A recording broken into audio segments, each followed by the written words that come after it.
Making a quick video about a new attractant. Well, I say new. I've made this recipe many times. Hog attractant, of course. Pretty much always stick with cornmeal. It's primarily corn. This is just the cheapest stuff you can buy. This is about $6 worth of stuff right here. Basically yeast, sugar, and then it's going to ferment. This is kind of like having pulverized corn, basically. Of course, it's got flour and, I don't know, bleached flour, a whole litany of ingredients, but primarily corn is the main ingredient. Then we're going to add some baking soda, which is basically just salt, more salt. And then we got the yeast, a little bit of leftover juice, and as you probably see here in the background, I'm using watermelon. I've done this with apples, poured it over corn, poured it on the ground, had real good luck with it. We're getting some hogs off of a rancher's property, real small little cattle ranch. Anyway, and we've gotten several of them, but some of the older ones that are a little more wise, they don't want to seem to come up and hit the other stuff. So what I noticed is they're getting into these wild berries they got out there. It's in North Texas, and anyway, they just got a whole bunch of these wild berries, and these hogs are tearing them up. So I'm going to try something a little different. Instead of the apple, I'm going to go with this watermelon.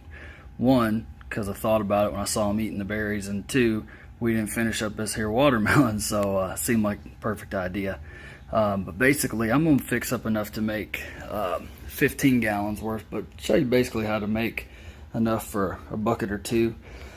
Like I said, you can pour it on the ground, pour it on corn, pour it on a tree stump, whatever you want to do. Heck, you can put it in a thing of burlap and make a sticky sack out of it and hang it up in a tree and it'll just drip. Some people really like that. But first thing we'll do is grab my Swamp Ninja, my swamp sword over here, and cut up some more watermelon and make some chunks out of that real quick. Most of this, though, I'm just going to put right in the bucket, the first bucket. The smaller pieces I'll go ahead and throw in this boil pot. You don't have to cook it in a big boil pot, but, why not? So I've already got some real hot water in here. Anyway, we'll cut this up and we'll go from there. Alright, so we got water in the pot now. I had some leftover peanut oil in there. I sure did just leave it in there because I feel like, again, with hogs, you can't go wrong with something that has a good smell. This larger piece, I'd thrown this in the deep freezer, but this larger piece here is going to just go in the bucket. And then these pieces and these pieces, and I threw some of these old oranges. Basically any fruit that sits at my house, I save it to the side. Sometimes I put it in the freezer or whatever to give to the hogs. So I'm gonna go ahead and add this fruit in here. And the thing about, if you follow this, you can really put anything you want. Like my youngest, she doesn't like peels on her apples, so when we'd peel an apple, I was saving it for a while in a big old bag and then using the apple peel.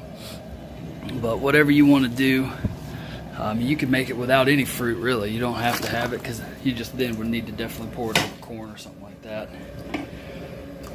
But there, we got some big old chunks of watermelon in there. Got some cuties in there. I'm gonna put the rest of this old juice, just some apple juice, just gonna put the rest of that in there, just because.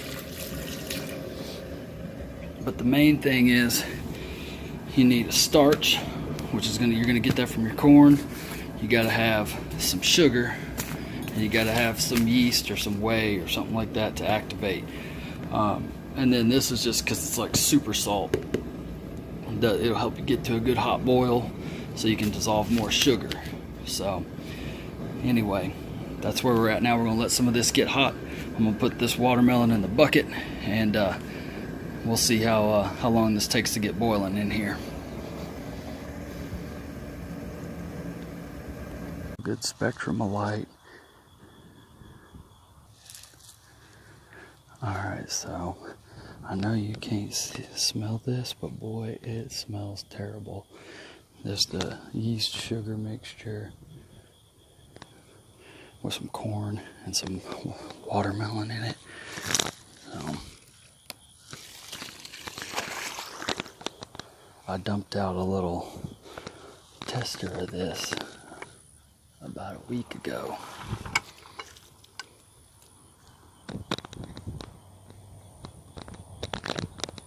pigs were on it within the hour. Well, sorry, 2 hours. So we're going to see if that happens again tonight, hopefully.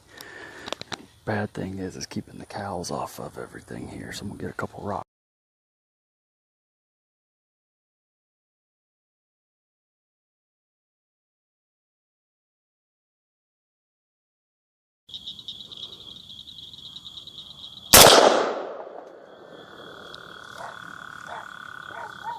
Well, one's down doing the stanky leg.